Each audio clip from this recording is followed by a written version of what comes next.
Dictation start होगी 10 second में। 5 second. Start.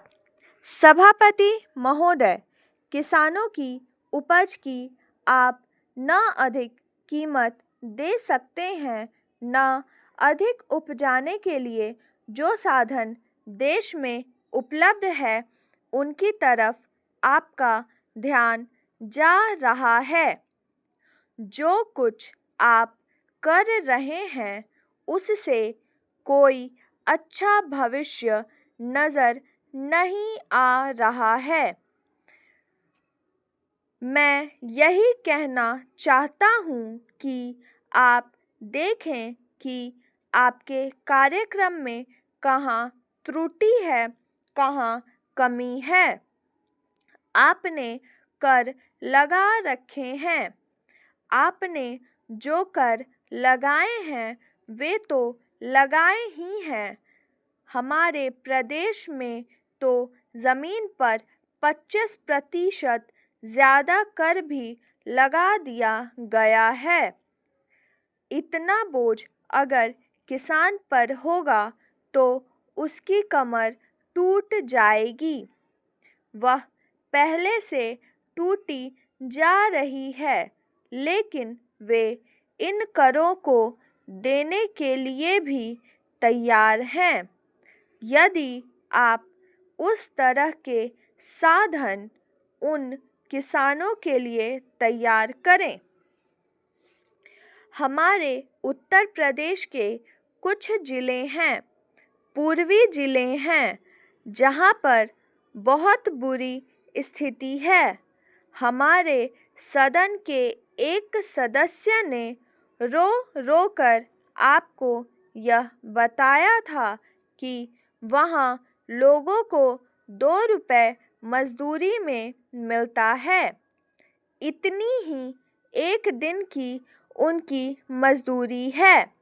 सरकार ने एक आयोग की नियुक्ति की थी ताकि वहाँ पर कुछ विकास के कार्य किए जाएं।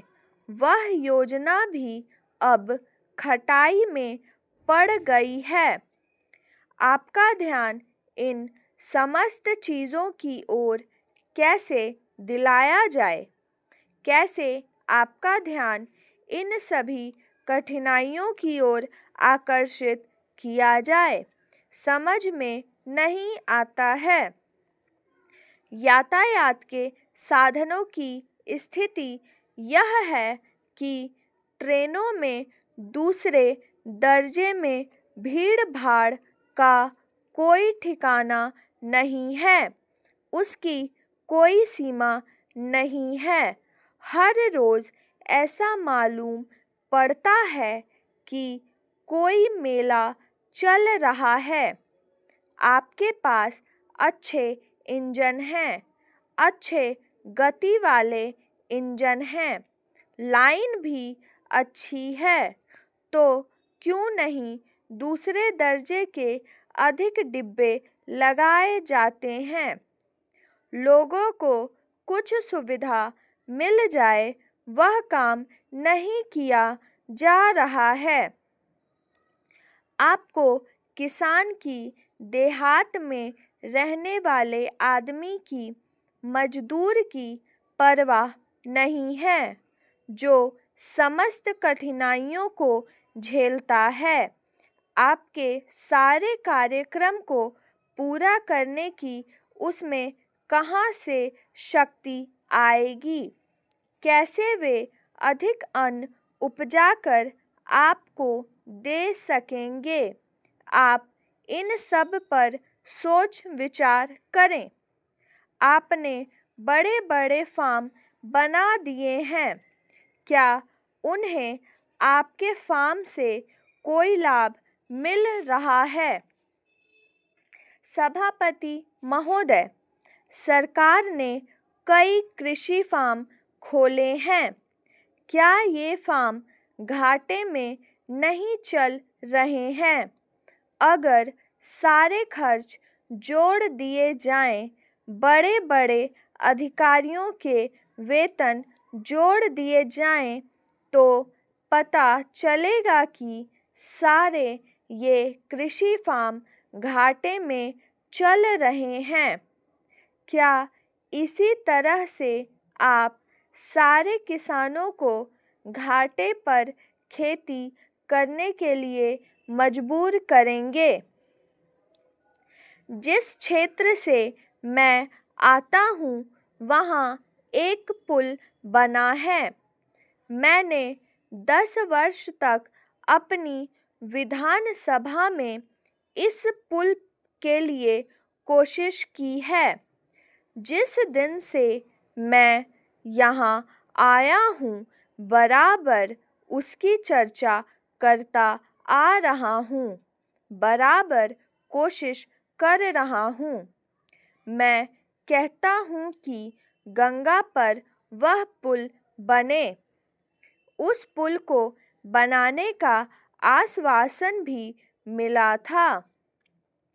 एक प्रश्न के लिखित उत्तर में यह जवाब दिया गया था, यह कहा गया था कि इसको हाथ में लिया जाएगा।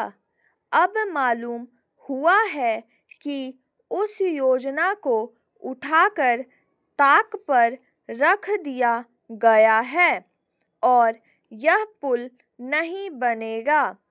इन लोगों ने क्या कसूर किया है? मैं आपसे जानना चाहता हूँ।